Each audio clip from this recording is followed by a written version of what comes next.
Still a very serious part of our program. And at this time, we'll invite the Leader of the Opposition, the Honourable Mottley, to come and give the feature address. And the address is entitled The Vision for Healthcare in Barbados. Let's welcome her, Mrs. Mottley. Good evening to each and every one of you. President of BAMP, Executive of BAMP, former President, Professor and Dean Emeritus Errol Walren, to the awardees, and in particular to the family of the late Dr. Oscar Jordan, to Dr. Carol Jacobs, and to ladies and gentlemen, and to the young awardees. Let me apologize for being the fun breaker. But honestly, I am thrilled to be here tonight because I believe that this is really the first time that I am addressing an audience of doctors in an almost 30-year public service career. Things still happen as a first. But I really am humbled, and thank you for the honor and privilege, because this ceremony celebrates excellence, and one always wants to be associated with quality and high standards.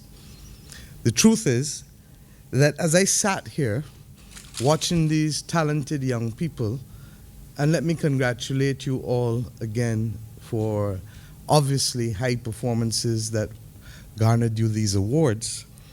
But as I sat here watching you, I realized that I may have to pay some of you a personal visit in years to come. And in so doing, I realized that it is even more so, because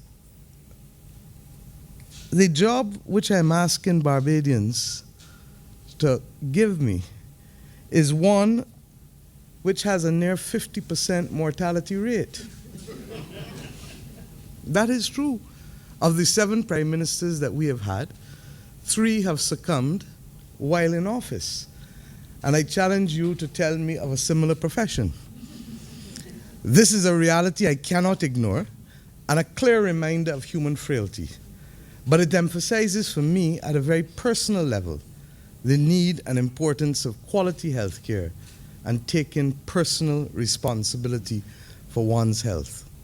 My role tonight, however, is not to discuss my own health care or my health demons. I've managed to get on top of 2 of them, but I'm still wrestling with one. My vision is what I am here to speak about. We believe that Barbados is going in the wrong direction. We believe that things can get better. And we believe that fresh thinking is needed to put us on that path. And frankly, the Barbados Labour Party, which I lead, cannot conceive of rebuilding this country to make it work again for all Barbadians without treating to the issues of health and wellness as a national priority that should once again engage the highest level of leadership in this country. For we see health as more than just about curative inventions and medical conditions. It is about addressing the social and economic conditions which make people ill in the first place. And we don't only want to treat people in the hospital, we want to keep them out of any hospital. The reality is that in our last 7 years, we've seen economic decline, and this has increased inequality in our country significantly. And in healthcare, this is most evident. The fact is that prior to this economic crisis, more Barbadians were looking after for their own health out of their own pockets.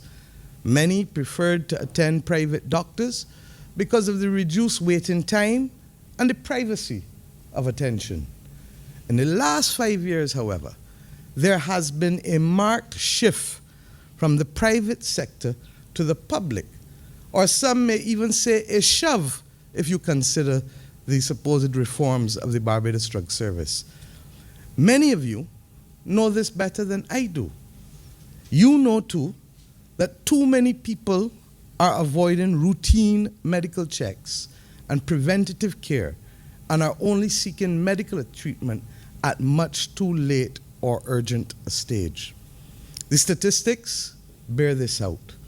In the public sector, in the major chronic disease categories, visits moved from 80,104 visits in 2010 to an astronomical 86,528 in 2011, an increase of almost 6,500 visits in 1 year after the drug service reforms were introduced.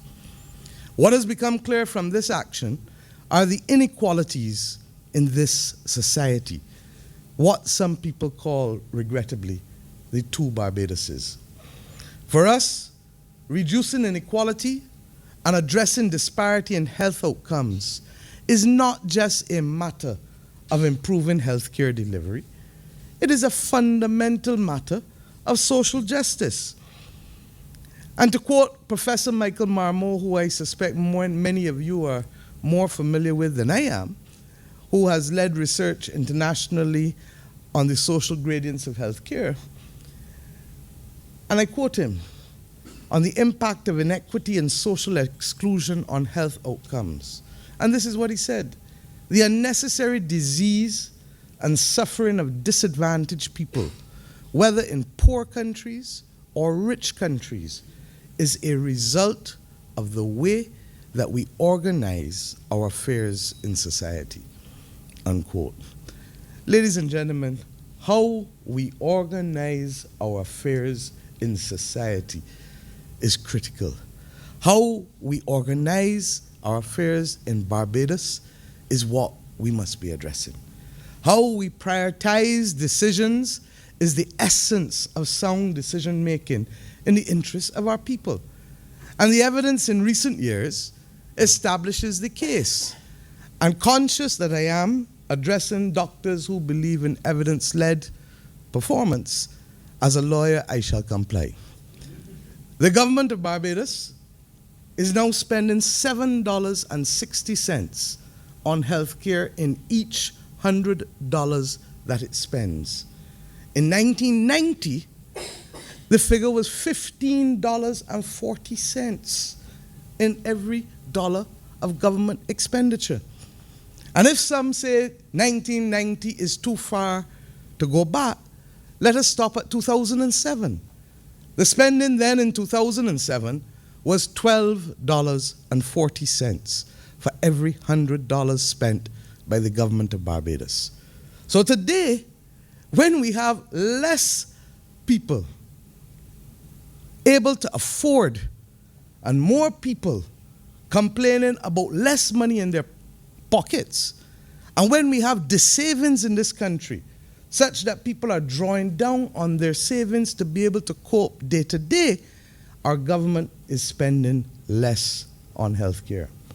2, in an attempt to reform the Barbados Drug Service, as I said just now, government made a decision in late 2010 that a processing fee would be levied on each drug on a prescription prescribed by a private doctor. It is wrong. Prescriptions, however, from the private sector dropped from 1,003,035 in 2011 to 887,249 in 2014. Conversely, over the same period, in the public sector, prescriptions spiked from 924,461 to 1,142,913. The evidence is there. 3, the cut that came first in fiscal adjustments in 2013 was to send home the people employed to keep Barbados clean through the bushing. The country was hit thereafter with a dengue and chikungunya outbreak. I bear the scars well. This action was penny-wise and pound-foolish because we all know where mosquitoes breed prolifically. So I need not give you other examples, although I can. But government's duty is to make choices. And as we know, each choice has consequences. But let us be frank. Even if as a government we took all the right policy decisions and made all of the right investments, that of itself, as you well know, would not allow us to successfully address the key challenges of Barbadians being healthy and well. I believe that as a government we must partner with you, doctors and allied medical personnel, as key partners in taking greater responsibility and encouraging Barbadians to accept their responsibility for their own well-being. We face two serious national challenges, as you have shared with me and others have shared. The challenge now of the epidemic in chronic non-communicable diseases and that of an aging population. Let me deal with the first. Too many Barbadians are suffering, as we know, from chronic non-communicable diseases. I will not quote any more figures. We set up that commission before we left office in 2007, and it played a critical role in the articulation of the Port of Spain Declaration in that year. That then led to the UN in 2011 coming to its own conclusions. So we understand what needs to be done, but we feel strongly that we need to partner with you to encourage early and more comprehensive testing of our people. People trust doctors more than they trust most other people, certainly more than lawyers unless their life is at stake. But people trust you, and you therefore are the most persuasive voice in this battle. We can facilitate, as a government, a national exercise in expanded testing and screening by ensuring that the resources are there, and that we must do. There are 6 basic tests that I would like to suggest to you that any government of Barbados serious about combating these problems put in place as a matter of urgency for all persons from St. Lucie to St. Philip at the requisite ages and intervals for our population, without reference to their capacity to pay. Blood sugar, kidney function, cholesterol, mammograms and pap smears, prostate examinations, and colonoscopies. I could tell you of so many stories of people that I know across this country who have fallen to diseases purely because they were never sensitized or they never took the decision to go in early enough to test. And you could tell me 100 times more than what I can tell you. It is simply too easy a task for us to put in place, for us to leave it undone. In addition, the encouragement of healthy eating and exercise. And I have had to learn that the hard way in my own life. And I believe it is critical once we accept that responsibility. But your voice is the most persuasive voice. Our job is to make it affordable, and your job is to help make it happen. We must incentivize more local production in fruit and vegetables to help bring the prices down, and we must be prepared equally to treat to the issue of duties for fruit and vegetables in the same way that we were prepared to treat for the removal of duties for other establishments in this country with a far less expanded footprint than the health of our nation. We must address obesity in children, and we must start with the school meals department. And I regret that the answers that they gave me as Minister of Education, that we didn't force more on them. We were told that children in town don't eat ground provisions, that they only like pie. But we have now reached a stage where that is a real problem, and creativity in nutritional planning and diets must now inform the activities of the school meals department, as well as a greater emphasis on physical education. On the issue of the aging population, once again, this requires a number of things. First, it involves a prioritization of the development of a population strategy, which needs to address the need to increase our birth rates, promote independent aging, and ensure ultimately the solvency of NIS. For the first time in the years 2014 and 2015, in the last 30 years, our rate of population growth has declined for 2 straight years. We cannot be innocent victims watching on. In addition, too many elderly Barbadians are struggling to survive. More elderly Barbadians are living alone and without the necessary family support that existed years before.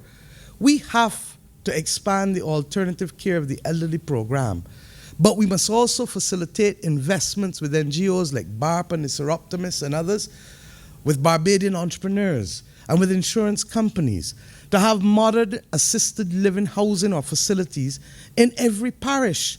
Having a Seroptimus village and a Vauxhall Senior Citizens village with a geriatric hospital and district hospitals will not meet the demand. We think also that we must rethink how we treat the issue of aging and focus more on providing more independence and more autonomy in environments where the dignity of our elderly citizens is preserved. Let me move to the issue of governance. And we must ask, all of us, the question of whether we are satisfied with the current governance arrangements in the health sector. For too many of you, navigating chaos has become a new professional aptitude. We know that you are trying to give of your best in circumstances that leave much to be desired. We know that for some of you, morale is very low, and some of you are very frustrated, and it's your daily struggle to provide quality care in some of our facilities. But we need you to develop a sense of optimism that we can do better together and that we can rebuild this sector again. We want to consult with you on the role of the state in the health sector. Which are the services, such as public health or primary health care or accident and emergency, that are fundamental to be state-led and delivered? We want to hear from you if the role of a Ministry of Health and Wellness, as a BLP government would designate it, should transition to a stronger focus on regulation, enforcement, facilitation, purchasing of services, and concentrate less so on the management of complex institutions. We have our own views, but we want to hear from you. We need to deepen the level of consultation with you on the best way of improving our financing of healthcare to ensure its sustainability, given the recent figures that I just cited to you. With so many Barbadians paying out of their pocket, the unpredictability of what health challenges they may face drives too much anxiety in too many households. The risk of the pauperization of families is just too high if there's a major medical event. Government's rhetoric, regrettably, has not been matched by the reality of funds given to this sector. And I dare say, we do not believe there is any sustainability in the National Corporate Social Responsibility Levy. It is unlikely to yield the figures estimated, and it is not ring-fenced for use by the health sector. We, therefore, must settle on a system that improves the financial protection of our people through risk pooling. In this regard, we owe it to ourselves to investigate the benefits of enlarging the pool in a cooperative manner within CARICOM, where many countries face the similar challenges. Simply put, the larger the pool, the more efficient it will be in sharing the collective risk and in driving down the costs to individual clients.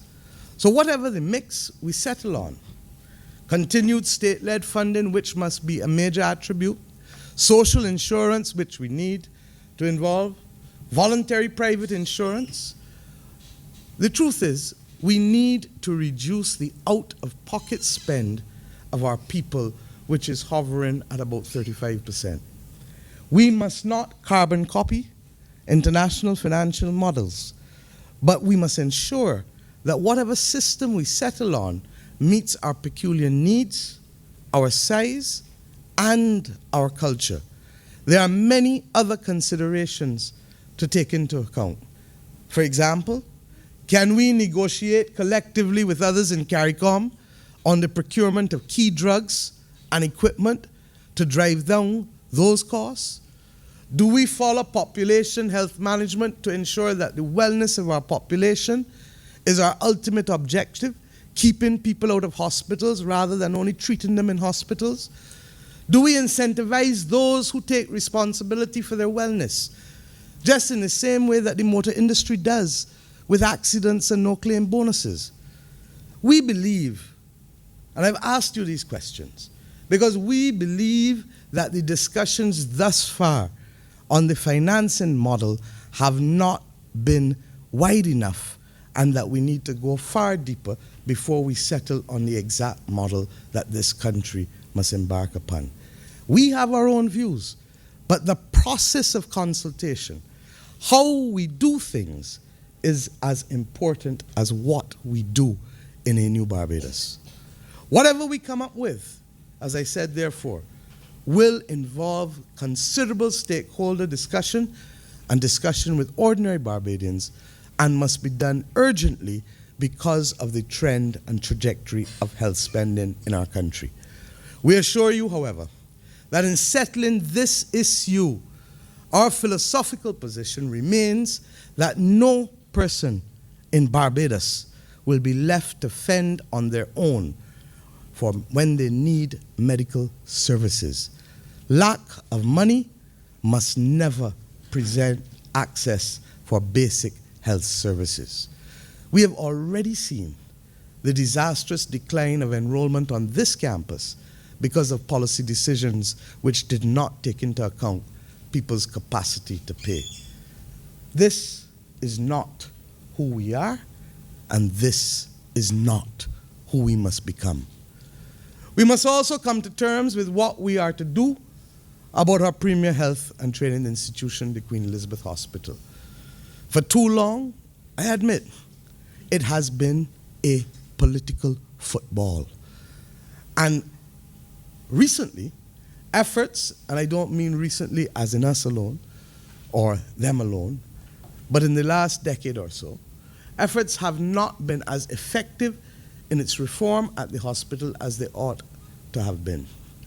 After being regarded for decades, and I grew up always feeling that the QEH was one of the premier hospitals in this region. It hurts now, because I know and you know we can and we must do better. I give you the commitment, first and foremost, that any board that is appointed to the Queen Elizabeth Hospital under any government which I lead will be an apolitical board comprising of people with the requisite competence and technical expertise to effectively manage and provide inspirational leadership at a complex institution. And this is not an idle promise.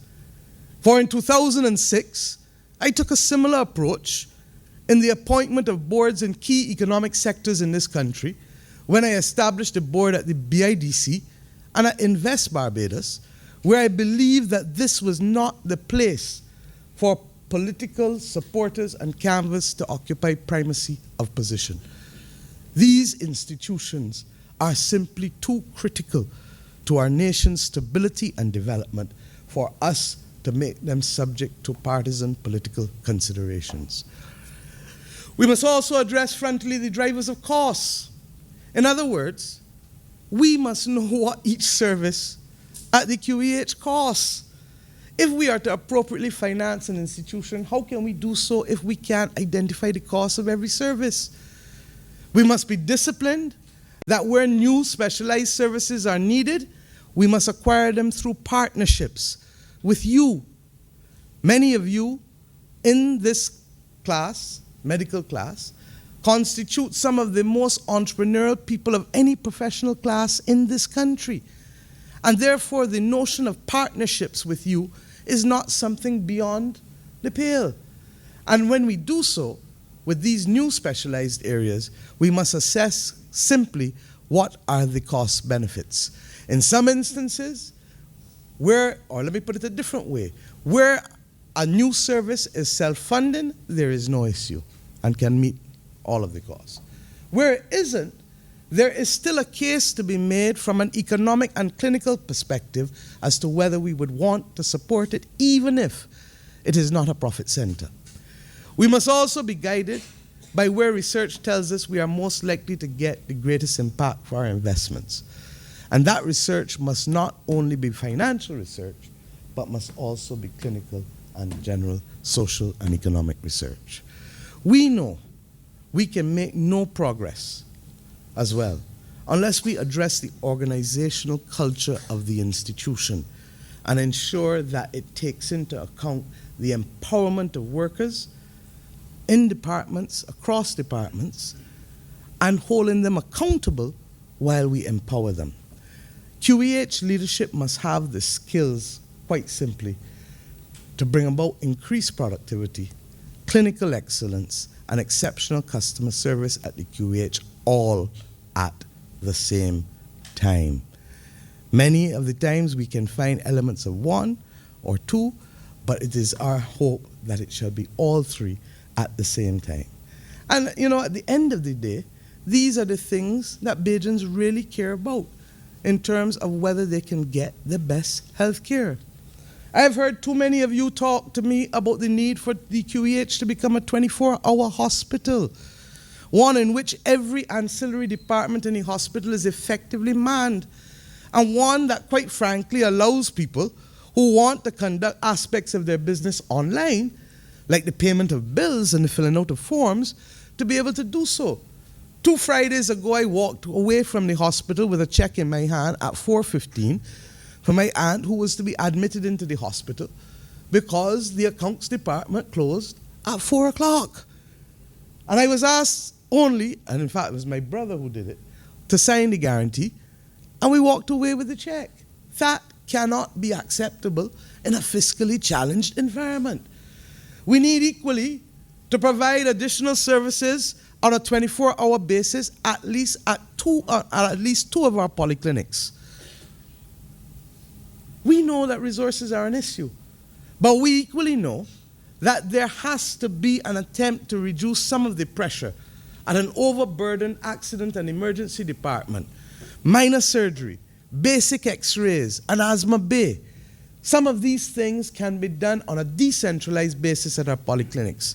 And this is without prejudice to our polyclinics continuing to handle the brunt of the management of the NCDs efficiently during the day, but then using technology, telemedicine, to be able to considerably expand the services that they can offer to the public, because we live in a world where I can tell you how many steps, what my blood pressure is, what my heartbeat is, by wearing something.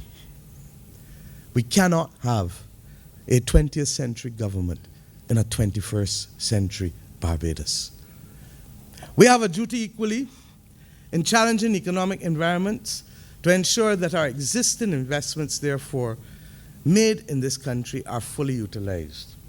And that leveraging of technology will be critical. Some are already doing it, and I encourage others to significantly expand as a matter of urgency. The truth is, though, that when we speak of healthcare as in other aspects of development in Barbados, we have to confront the future as is and not as we would like it to be. We have had 17 downgrades in our credit rating since 2010. And Barbados cannot easily nor cheaply now borrow money on the international markets to build buildings for the sake of erecting showpieces. We can no longer afford these indulgences. The point must be made here that Barbados does not today, as the 4th most indebted country in the world, have the luxury of building a new hospital for almost $1 billion to deliver services, some of which can be sourced from many of you. A time will come, I pray and hope, for a new hospital when we have returned this country to a sustainable growth path. But when we borrow now, today, tomorrow, to add to our debt, it must be to fulfill the vital public needs, like additional operating theaters, like expanding our accident and emergency department, like ensuring that our surgical and medical intensive care units are adequate and provide the world-class standards of treatment to match the services of the medical personnel that are working at the hospital. This is what is urgent. And I've never been able, forgive me, to accept that we can live in a country and be happy when persons in pain wait for more than a day for treatment in an accident and emergency department, or others wait for months and years to get an operation that may not be life-threatening, but significantly affects their quality of life. I give Dr. Jacobs the right to tell you that I do not like pain as my doctor. If we do not want it for ourselves, then how is it good enough for anybody else? We have to get the core things right before we start to do the things that will undermine the entire platform. But I want to address you before I sit on the question of health and wellness as an economic sector. A key part of Barbados' national development strategy going forward must rest on this sector, both socially and economically. I gave you the figures just now of what we spend out of every government dollar spent.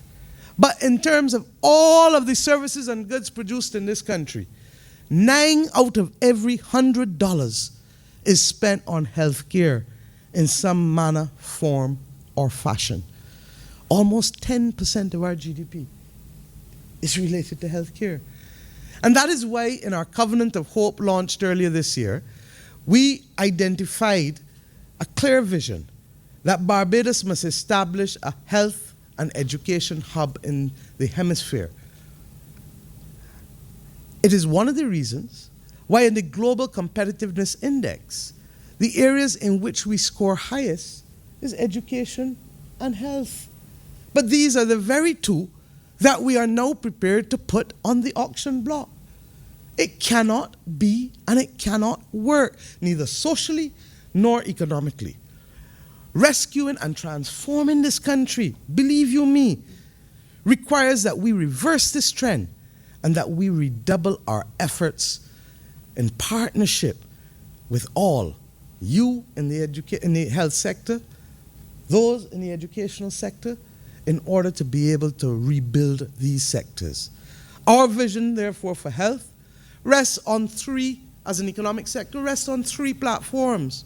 1, economic enfranchisement.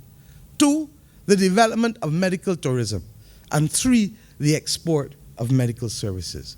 And I trust that I'm not preying on your time too long, because I can abridge if necessary. We will have to look for the excess capacity within this system, as I said just now, to help us deliver universal quality health care to Barbadians. If we can't afford to build a new hospital, then we have to partner with the services that are available in this country, whoever has them, to deliver them to the people of Barbados. Strategic partnerships, therefore, must be expanded and developed that can deliver quality and reliable services at affordable prices.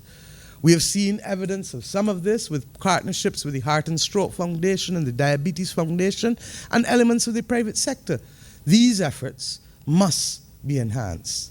There's also been a great deal of investment that some of you have made that is underutilized, for which you are not getting the requisite returns on investment. It makes no sense for a government to go and duplicate that investment when there is underutilized capacity in existing investments, whether it is in the technological sector, whether it is in the educational sector, the health sector. The notion of having surplus capacity ignored in this country is a luxury we cannot afford anymore. In addition, as I said, any opportunities for new investment, we treat it in a cooperative way. This will allow your government to concentrate on being a facilitator, a regulator, a government that can empower, a government that can, where necessary, invest with you, a government that can focus on legislation. a government that can focus on financing its core responsibilities to those who cannot help themselves. Indeed, existing ancillary services within the health sector must also be treated as new investment opportunities. Such areas may be as simple, and forgive me again, as the provision of television on the private wards, enhanced internet in the hospital, things that people will pay for daily. Or it could be as sophisticated as elements of our telemedicine rollout and indeed our health records management. The expansion of these areas of telemedicine and the deployment of digital health records, or even more innovatively, the use of individual health smart cards. It's not something in the future. It is for us to get to now. These things will bring great efficiencies to the delivery of medical care as well as help control costs. There is too much use of technology, as I've said already, and we can either decide that we are going to plan for it to make our job easier, while always at the same time providing for the attendant risk that are inevitably involved now with the use of technology. What is good? That we have large numbers of young Barbadians who have left school in the last decade with a keen interest in information technology. And these areas provide significant entrepreneurial opportunities for this class of young Barbadian. And in circumstances where they cannot do it on their own, partnership with local and international entities is the way forward for them to help us in the transformation of the health sector. Telemedicine is only the beginning. When I speak about expanding investment opportunities, I believe that the size of Barbados and the kind of expertise in this room allows us to be on the cutting edge of some niche sector. And while we focus on getting the core, forgive me in our 50th year of independence if I say to you, and be allowed to dream, we ought to be able to identify at least one niche area where we can put the full weight of government and the joint investment of the private sector in and outside of the medical sector, the research community, locally and regionally, where we can develop global or hemispheric prominence. Opportunities must exist for us to partner with other international bodies, be it pharmaceutical companies, or whether we focus it on research, whether we focus it on some aspect of medical services delivery, whatever it is, we need to harness our collective passion to become pioneers and global exemplars in one particular area as we get the core correct. That ability to dream is too important, and to achieve and to be determined to deliver those dreams is too important to the building out of a nation. Sadly, on the topic of business in the sector, I say that the difficulties faced by some of you across with excessive and ineffective regulation and bureaucracy are hampering some of your investments. We are aware. In some instances, I am told that these excessive delays and bureaucracies have torpedoed some investments, and they are now about to threaten to derail some others.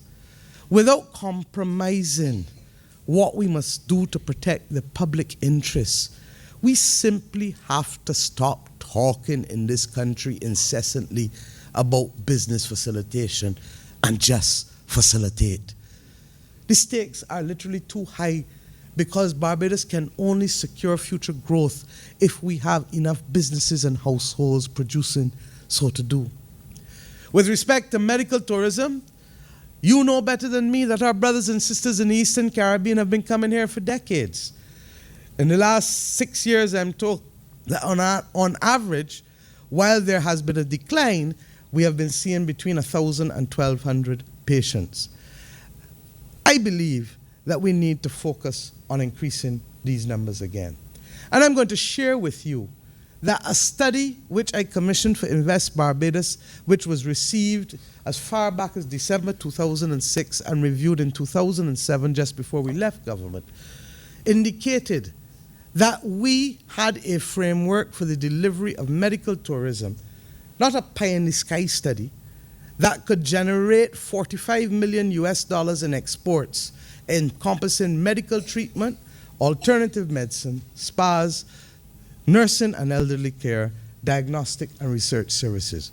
Regrettably, that study sits on a library gathering dust for the last 8 to 9 years.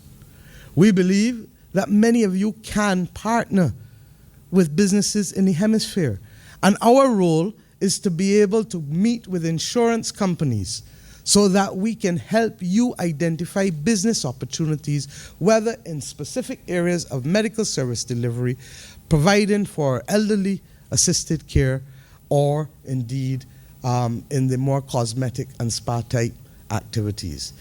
In this respect, we salute the continued work of a Barbados Fertility Center that has continued to do excellent work in being able to address people, to attract people in coming here. Our approach, therefore, will rest on that similar role that we play to tourism, that we play to international business sector, where we help facilitate access to the market and where we help you in the promotion and indeed the marketing of your services, cognizant that you as doctors cannot advertise. But the brand Barbados is simply there and available to us. We also feel that our climate is one that is conducive, and we have not leveraged the fact that we are within 4 hours of the market that provides perhaps the greatest potential for export of services.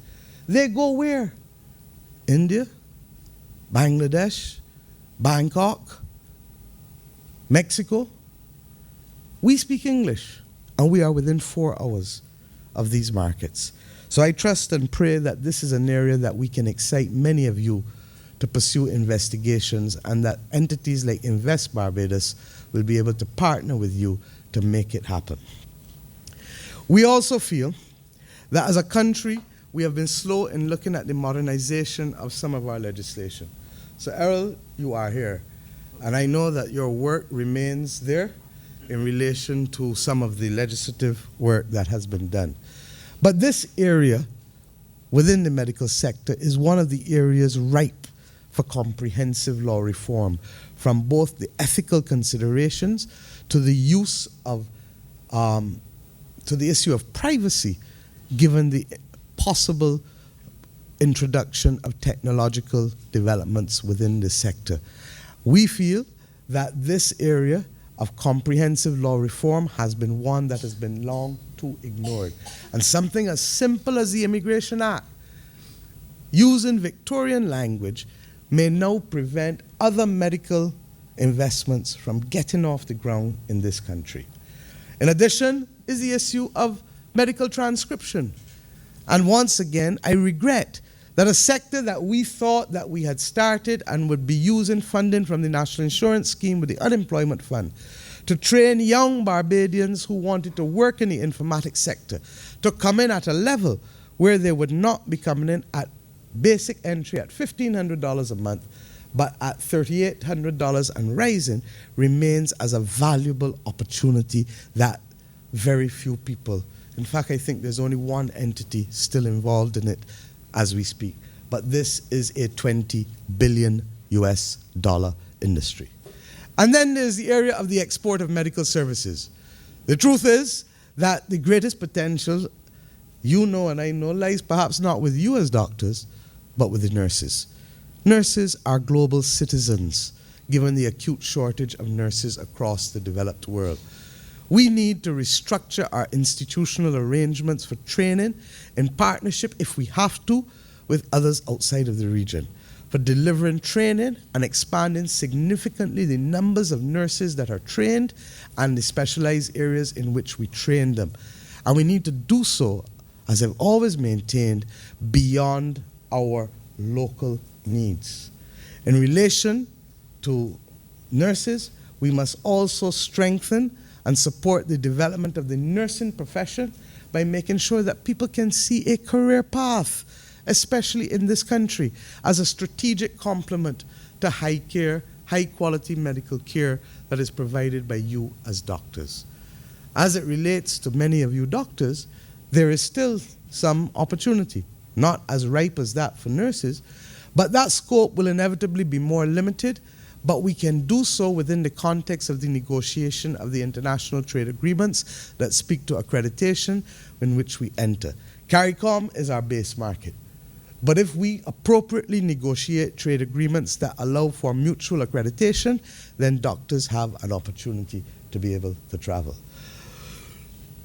We accept, as I said just now, that we have to play that role for you, that we play for tourism, and that we play for the international business sector because of the constriction that you cannot advertise.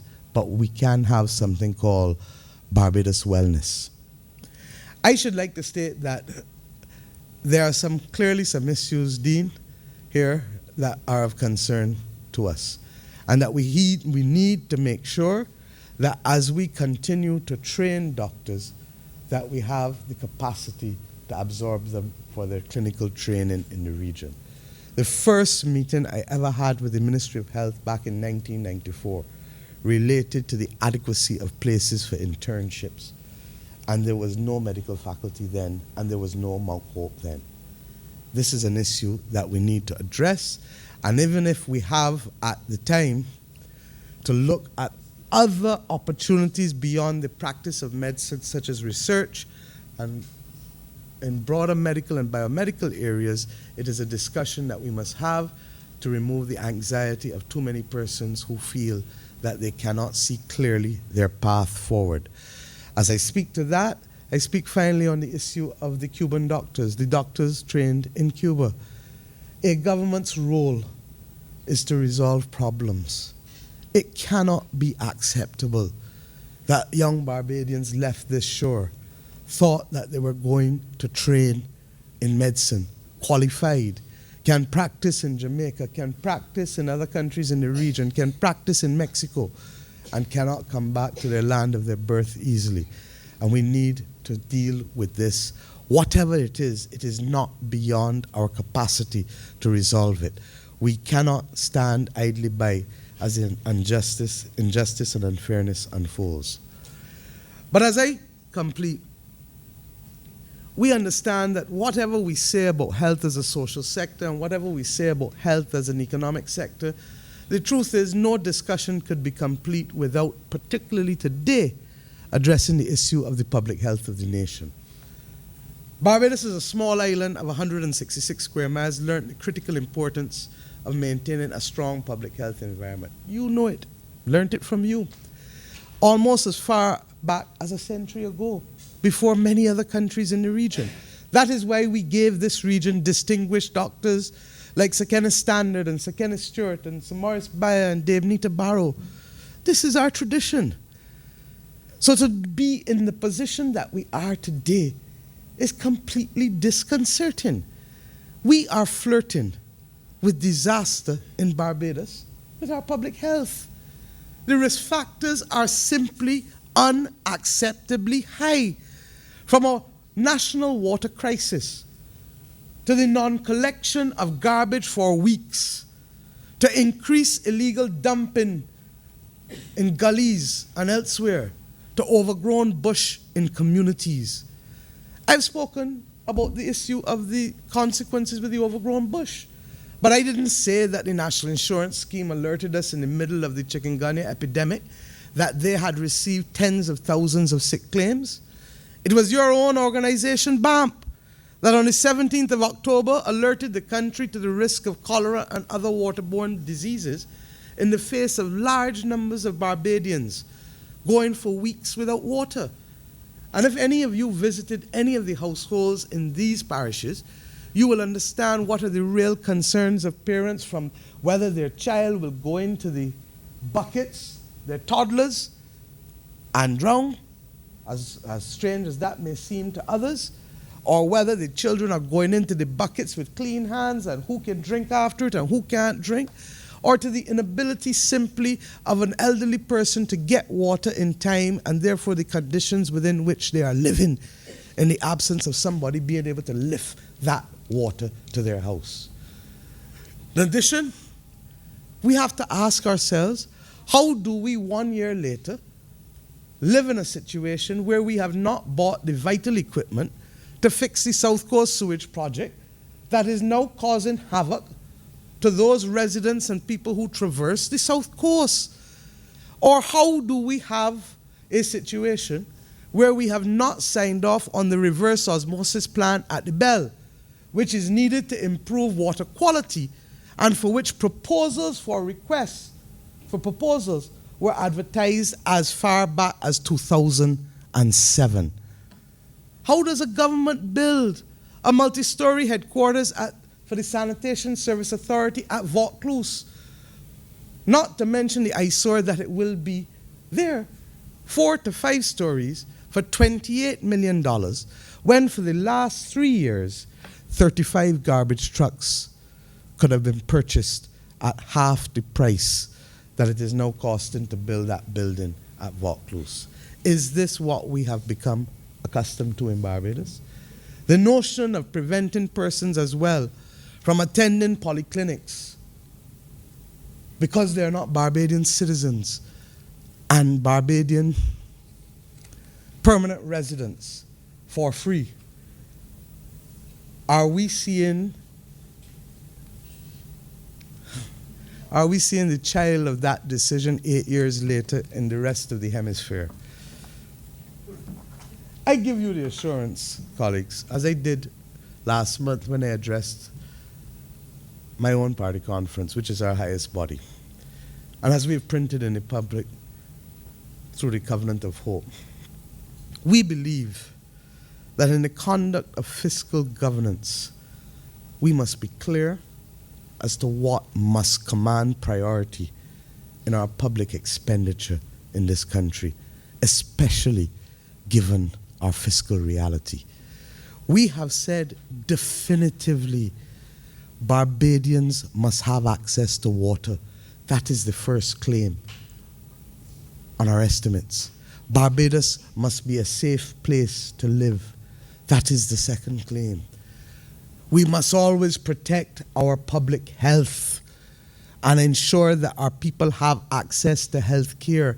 That is the third claim. There are other priorities which I will not speak to tonight, like education and others. But governments must determine first what is essential, then what is highly desirable, and if necessary or left back, what is optional. Beyond that, how we spend the taxpayers' dollars is not the only power that we have. We have the power to empower, facilitate, legislate, invest. But we behave as if we are incapable of any action at this point in time. And I tell you that we will use those additional powers to assist in protecting the public health of this country always. As I wrap up, I'm sure some of you are saying, this woman really serious? Do you really feel that we could do some of these things at this time? It is the combined use of these powers. But I will not only say to you, in the language of a former Prime Minister, Mr. Tom Adams, who, when he received a 6-page minute from a former governor of the central bank expressing great anxiety about the state of our economy, he responded in 2 words: fear not. I will not be so rude as to tell you that. I shall give you, however, the example of a nation that confronted one of the most severe threats to its national development and well-being, to its young people, the future of the nation in particular. I refer specifically to the HIV/AIDS pandemic. Our party, through its then Prime Minister, Mr. Owen Arthur, exhibited the political will by moving responsibility for this pandemic to his office, and by appointing strong technical leadership in the form of Dr. Jacobs and others, and by giving it the requisite financial and public resources. When we needed to look at the legislative ask, we drafted in Sir Errol, it was not held hostage to the traditional siloed approach of ministries, where ministries become empires unto their own. It was a cooperative effort driven by political leadership and political will. Years later, we have become a global leader in the management of this pandemic. You have told me that we have virtually eliminated the mother-to-child transmissions of HIV and congenital syphilis in this country, that we have had no case of HIV transmissions from a blood transfusion, and that we have reduced our incidence of HIV significantly, and that it continues, most importantly, to go in the right direction. I give you the assurance tonight that I will provide the similar political leadership and commitment of the public resources of this country to allow the health and wellness sector to be one of our key platforms to achieve social justice and economic prosperity, to take us, my friends, to the next level of development.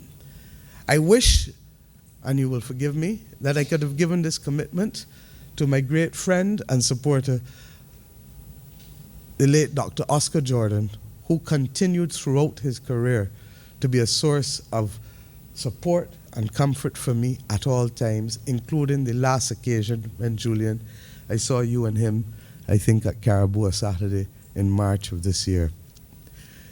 I believe that we can do this together. We can't do it alone. And I hope that you will come to the conclusion that with your commitment and participation, and with our commitment and resolve, that we can work together to make Barbados work again for all Barbadians, particularly in this sector. I thank you.